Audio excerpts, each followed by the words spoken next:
Aljon Boy again. So ito na yung kay Ma'am Marichu na unit sa kakalabas lang ng, di naman sa detailing to na. So kahapon tinest drive namin to Pambaragan. Ganda ng takbo, bagong transmission, bagong clutch, refresh na yung engine. Na-PMS na ba to? Hindi pa. Na-PMS na to? Ay, si Joseph nga pala to kahapon. Okay. Ito yung unit na makukuha niya. So Ma'am Marichu, pina-VIP ko to sa'yo dahil alam kong solid, napaka-solid mo sa amin. So, check natin yung loob. So, sa labas naman, very good na itong unit. Ngayon, kahapon na test drive namin to. Ngayon, nako, naulan na no. Kainis. Sayang yung detail nyo, naulanan din. Sinaset ni Aljon yung temperature. Pero ganyan. Ito yung loob.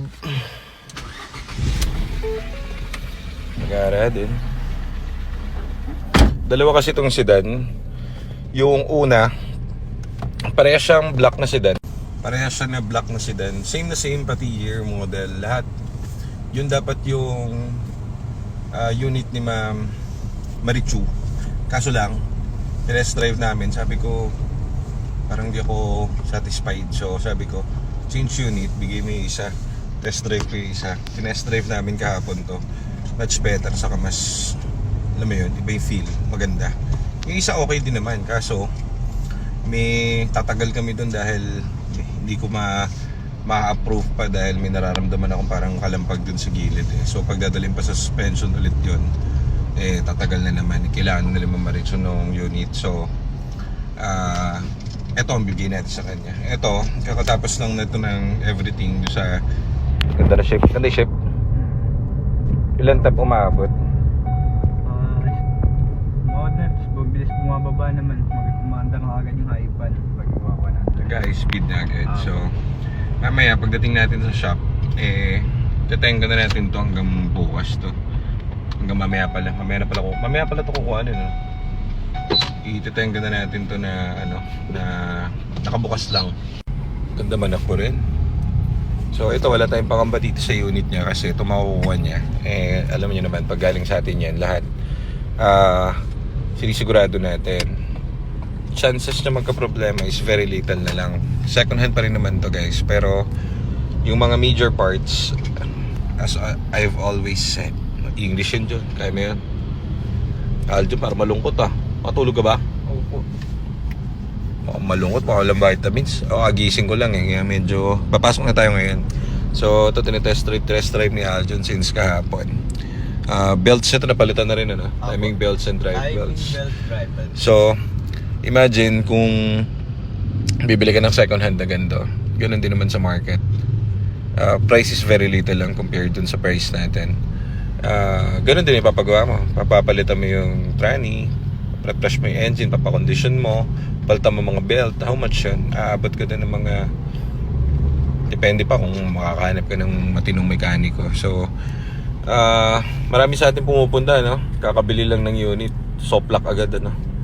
Dali agad yung mga nakabili sa labas. So ganun din, mas napamahal pa sila. So anyways, gawin nyo kaming option. So ready na tayo dito kay Ma'am Marichu at ito yung bago niyang QCY na pinakabit natin.